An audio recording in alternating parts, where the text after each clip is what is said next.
soo dhawaada videogan waxaan idinku tusayaa sida loogu hortago in qof saaxiib kula ah uu profile-kaaga Facebook wax kusoo post gareeyo ama wax kusoo tag gareeyo sawir, qoraal ama video adigoo isticmaalaya Facebook app ama se website-ka Facebook-ga. Si aad taa u samaysid waxaad tagaysaa Facebook app ayaa furaysaa telefoonkaaga ama Android ha ahaado ama iPhone ha ahaado isku mid weeye.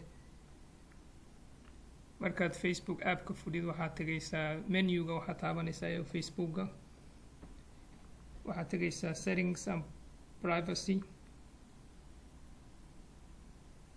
Settings and privacy markaad tagtid waxaad tagaysaa settings markaad tagtid hoos u soconaysaa waxaad tagaysaa profile and tagging.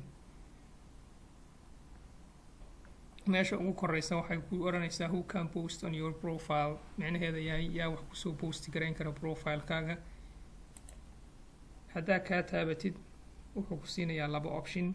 kan kore oo ah saaxiibaday friends, macnaheedu yahay haddaa kaa xulato qof kasta oo saaxiib kula ah page-kaaga waxbuu kusoo post gareyn karaa ama waxbuu kusoo tag gareyn karaa.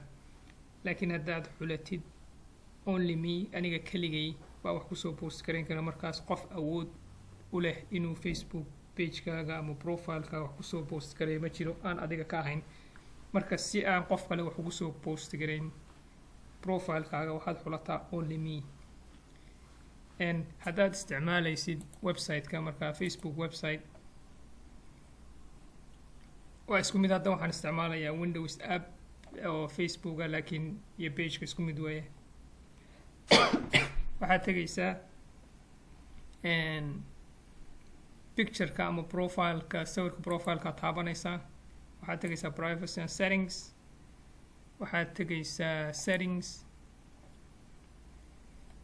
waxaad tegaysaa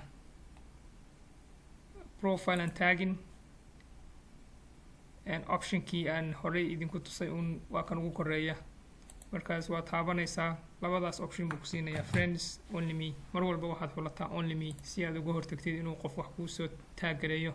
clipka ku xiga waxaan idin tusayaa oo isla qaabkaasa sida aad ugu ogolaatid inuu qof saaxiib kula wax kusoo tag gareeyo, laakiinse aad markaa awood aad ku accept gareysid, ku ogolaatid ama ku diidid aad yeelatid. markaas aad ogolaatid ama diidid